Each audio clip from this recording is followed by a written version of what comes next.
Le pavillon Femmes-Enfants fait partie intégrante d'une stratégie de modernisation du groupement hospitalo-universitaire Paris-Seine-Saint-Denis. Ce bâtiment revêt une superficie de 20 000 m². C'est un investissement de plus de 100 millions d'euros pour la PHP. C'est un département qui a absolument besoin d'un renforcement de l'offre de soins, avec une population aussi importante que Paris et 2/3 de l'offre de soins en moins.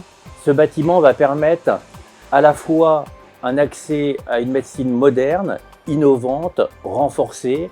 C'est des blocs opératoires renforcés, c'est des soins intensifs pour accueillir plus de grands prématurés. Ce nouveau pavillon femmes-enfants va permettre de regrouper les deux centres d'aide médicale à la procréation, celui de Jean Verdier et celui de Bichat, afin d'avoir le plus grand centre, dont préservation de la fertilité et d'aide médicale à la procréation du nord de Paris. Ce regroupement va nous permettre de prendre en charge plus de patients et des patients avec des profils plus variés, des patients qui sont porteurs de l'hépatite B, de l'hépatite C ou du VIH par exemple. Nous allons pouvoir développer l'activité de chirurgie de l'infertilité et de préservation de la fertilité féminine et masculine. Le service de gynécologie obstétrique comportera un service de chirurgie gynécologique comportant notamment un accès au robot chirurgical avec prise en charge de cancers gynécologiques, des cancers du sein et de la chirurgie gynécologique bénigne telle que l'endométriose. Il y aura un service de maternité de type 2B permettant d'accueillir les femmes porteuses de différentes maladies associées à la grossesse. Alors, la maternité de l'hôpital Avicenne va permettre une prise en charge plus humaine avec une salle nature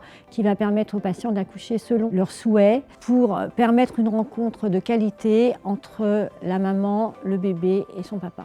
Il y aura également un centre de santé sexuelle et reproductive avec 2 plannings familiaux. Un bâtiment qui va permettre aussi d'accueillir des enfants, des femmes victimes de violences et qui ont besoin de soins psychiques. Vous avez le tram qui passe juste devant. Il va y avoir le futur métro aussi qui va être juste à côté. Donc on va améliorer aussi l'accessibilité. Ce bâtiment va permettre à l'ensemble des professionnels de travailler dans des meilleures conditions et donc d'être plus attractifs et du coup d'accueillir plus de femmes, plus d'enfants, plus de familles pour leur donner accès à des soins à la hauteur de ce dont ils ont besoin.